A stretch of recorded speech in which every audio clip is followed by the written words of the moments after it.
Hello! Magandang buhay! At dito ko na naman sisimulan ang aking vlog na ito. Maglalagay ako ng Vaseline dito. Parang may nakadikit na malagkit. Yun o, ramdam ko. Parang binat na may nakadikit ba. Ito yung pakiramdam ng magsisimulang mag-sunburn. Kasi kahapon, grabe yung pawis at init nga ng araw. Kahit nasa loob bahay lang ako ayan o. Ganito o. Kaya maglalagay ako ng Vaseline para naman para hindi magtuloy. Nalagay ko.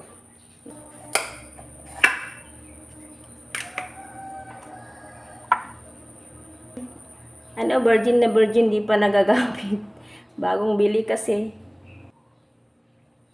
Papahiran ko lang ng Vaseline ito para hindi magtuloy na mag-sunburn.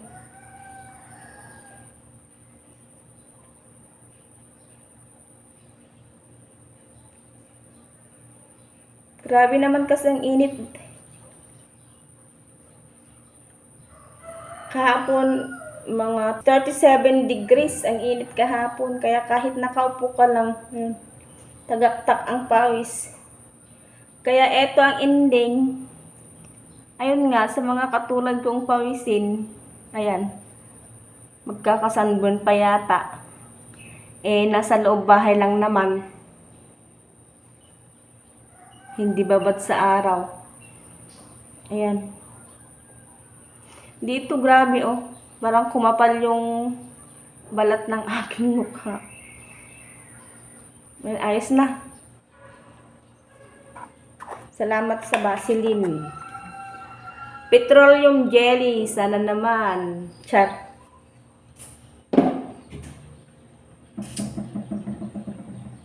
Hawak ko na naman ang aking mahiwagang walis at ako'y magwawalis na naman dito sa loob bahay.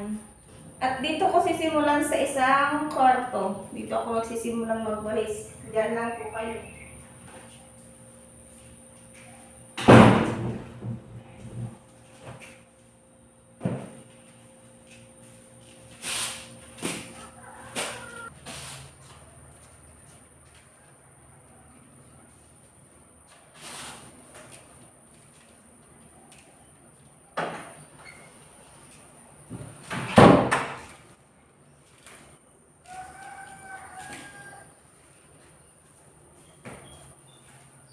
Ngayong nilagyan ko ng Vaseline, grabe naman.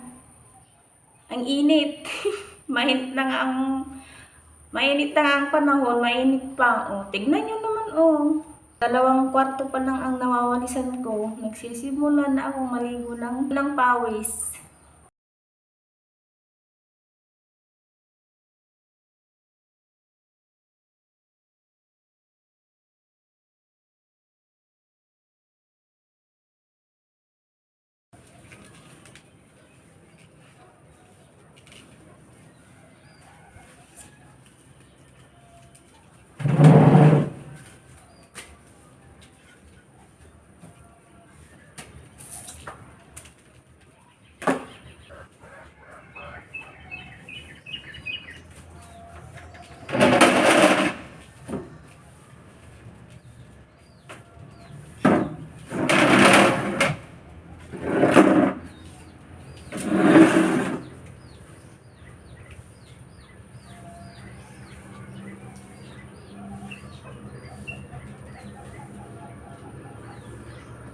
Tapos na akong makapagwalis dito sa aming loob bahay. Ay, grabe ang pawis talaga. Tingnan nyo naman ang weather. Kagabi umulan. Malakas.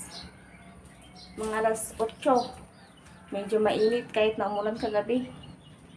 At yan, maliwanag na maliwanag. Sigurado na naman ang init mamaya. Nagsimula na nga eh. Ay, nako, grabe. Dahil alas 11 na, kaya kailangan kong sundin yung aking anak. Nasa school kasi, nagsa-summer class. Kaya kailangan ko ng payong. Grabe ang init. Kahit hindi man lang tumalab itong payong, Kailangan pa rin kasi grabe ang init. Tanghali naman na kasi. Pero bakit ayaw? Ayun na. Sundo ng bata sa school. Ayan, nandito na ako sa school ng aking anak. Hindi pa yata sila lumabas.